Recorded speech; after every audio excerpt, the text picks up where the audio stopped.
Hello friends शुरू करते हैं एक्सरसाइज 3.3 से। Question number 3, can a quadrilateral A B C D be a parallelogram if. ये कह रहा है कि क्या कोई quadrilateral A B C D वो पैरेललोग्राम हो सकता है, कब। ये आपको 3 पॉइंट्स दे रखे हैं, तो एक रफ फिगर बना लेते हैं अपने सवाल को करने के लिए। ये मैंने एक A B C D quadrilateral बना लिया। फर्स्ट पॉइंट में कह रहा है कि जब डी और बी दोनों का सम 180 डिग्री हो, तो देखिए ए बी सी डी ये पैरेललोग्राम है, सॉरी ये क्वाड्रिलेटरल बनाया मैंने। तो अगर इसके अंदर डी और बी, एंगल डी और एंगल बी का सम अगर 180 हो जाए तो क्या ये पैरेललोग्राम हो सकता है। तो देखिए अपोजिट एंगल्स जो होते हैं ना पैरेललोग्राम के, वो बराबर होते हैं। ये पैरेललोग्राम की एक मेन प्रॉपर्टी है, अपोजिट एंगल्स बराबर होते हैं। तो ये दोनों मिलके 180 हो जाएंगे। ये कब 180 होंगे तो मैं बताता हूँ आपको। या तो ये आपका स्क्वायर हो या फिर ये आपका रेक्टेंगल हो, क्योंकि स्क्वायर और रेक्टेंगल के अंदर ही अपोजिट एंगल्स बराबर होते हैं, दोनों 90-90 के, और उनका सम 180 भी हो जाता है। तो ये वाली जो चीज़ है ये स्क्वायर और रेक्टेंगल में ही अप्लाई होती है। तो और कोई स्क्वायर और रेक्टेंगल जो है ना पैरेललोग्राम बोला जा सकता है। स्क्वायर रेक्टेंगल को हम पैरेललोग्राम बोल सकते हैं। क्यों? क्योंकि स्क्वायर और रेक्टेंगल के अंदर पैरेललोग्राम की सारी प्रॉपर्टीज अप्लाई होती हैं। अपोजिट साइड्स बराबर होती हैं, अपोजिट एंगल्स बराबर होते हैं, तो इसमें अप्लाई तो हो रही है। तो हो तो सकता है लेकिन हर बार नहीं हो सकता। सिर्फ स्क्वायर और रेक्टेंगल में ही ऐसा हो सकता है कि ये दोनों का सम 180 हो और हम इसको पैरेललोग्राम बोल सकें। तो फाइनल आंसर इसमें यही लिखेंगे कि कैन बी, यानी कि हो सकता है, बट नीड नॉट बी, यानी कि ज़रूरी नहीं है कि हो जाए। अब कुछ और अगर आ गया, यानी कुछ और कोई ऐसी फिगर बन गई, टेढ़ी मेढ़ी सी कोई इस तरह की फिगर बन गई जो पैरेललोग्राम तो ना हो और इनका सम 180 हो जाए, तो हर बार नहीं हो सकता। तो can be but need not.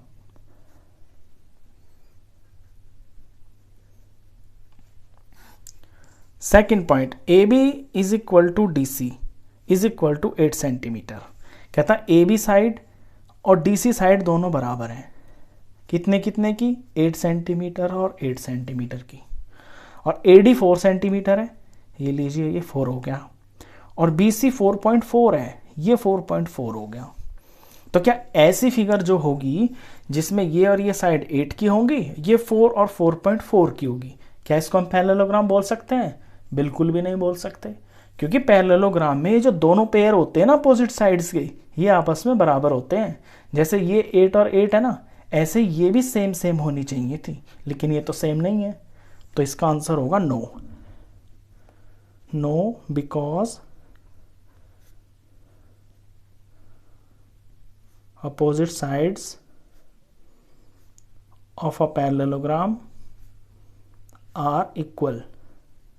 Equal होती हैं, लेकिन यहाँ पे क्या हो रहा है, यहाँ पे ये हो रहा है कि ए डी बी सी के पैरेलल है लेकिन बराबर नहीं है। But here A D is not is equal to B C. Third point पे आते हैं। Angle A is equal to 70 degree. Angle A तो 70 डिग्री का है और angle C is equal to 65 degree. तो किसी क्वाड्रिलेटरल में आमने सामने के ये एंगल 70 और 65 के हों और हम उसको पैरेललोग्राम बोल सकते हैं? बिल्कुल नहीं बोल सकते, क्योंकि पैरेललोग्राम के अपोजिट एंगल्स का जो मेजर होता है ना वो सेम होता है। और यहाँ पे तो ये अपोजिट एंगल्स हैं लेकिन ये सेम तो नहीं है, तो इसका आंसर भी नो होगा। तो नो, रीजन यही लिखेंगे बिकॉज अपोजिट, ये एंगल्स का निशान है, opposite angles of a parallelogram are equal होते हैं, but here angle A is not is equal to angle C। यहाँ एंगल ए सी आपस में बराबर नहीं है। क्वेश्चन नंबर 4 देखते हैं। ड्रॉ अ रफ फिगर, एक रफ फिगर बनाइए ऑफ अ क्वाड्रिलेटरल। एक क्वाड्रिलेटरल की रफ फिगर बनाइए, that is not a parallelogram, वो पैरेललोग्राम नहीं होना चाहिए, but has exactly two opposite angles of equal measure। लेकिन उसके जो opposite angles है ना, उनका मेजरमेंट बराबर होना चाहिए। एक ऐसा क्वाड्रिलेटरल बनाए जो पैरेललोग्राम तो ना हो लेकिन अपोजिट एंगल्स उसके बराबर हो, तो ऐसी फिगर ना काइट की होती है। देखिए काइट बोलते हैं इसको, मैंने अपने लास्ट वीडियो में ये बताया है आपको टाइप्स ऑफ क्वाड्रिलेटरल में।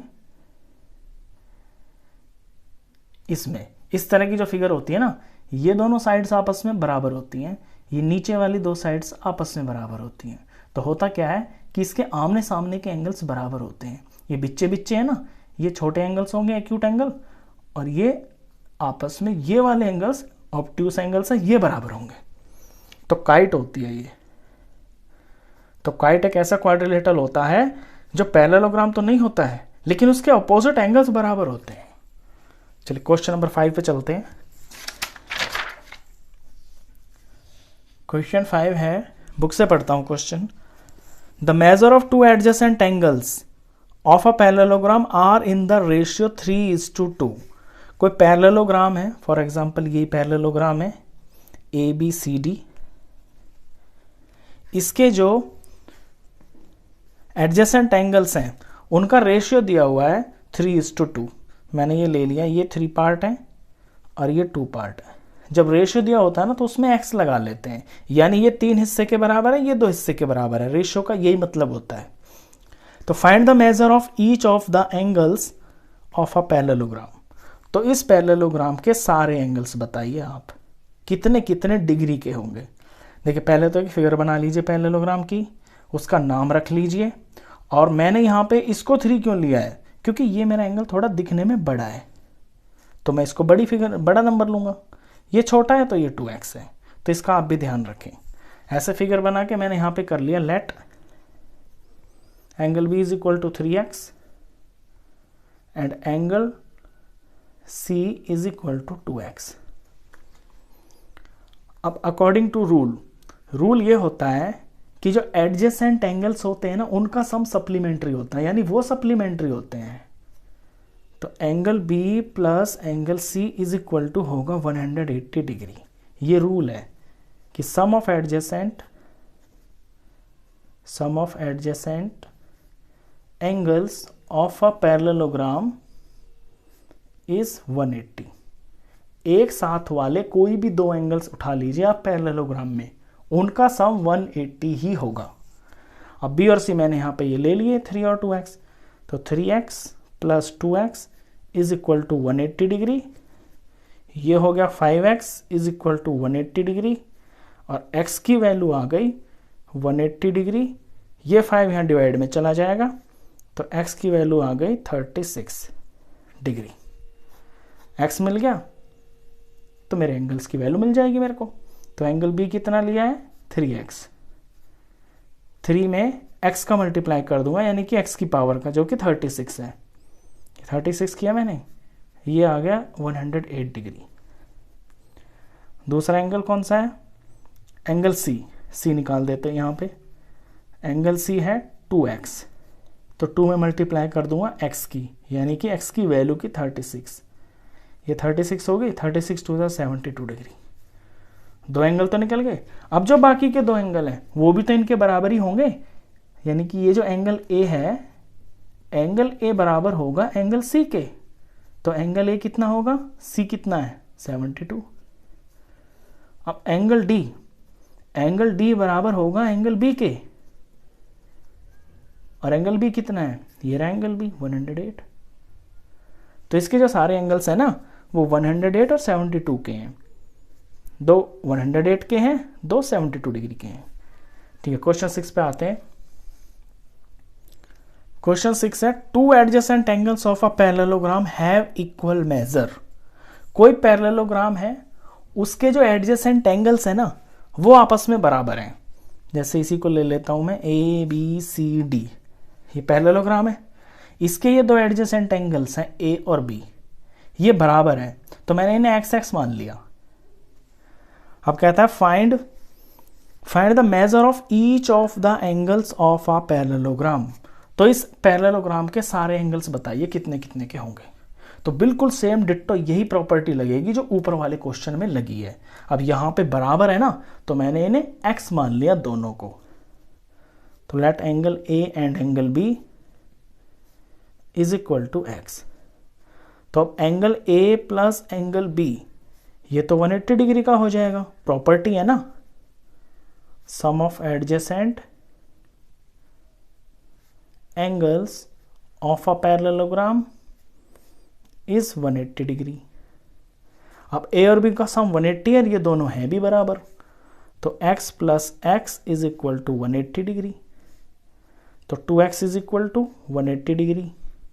तो एक x कितना हो जाएगा, 180 की डिवाइड हो जाएगी इस 2 से, तो x की वैल्यू आ गई 90 डिग्री।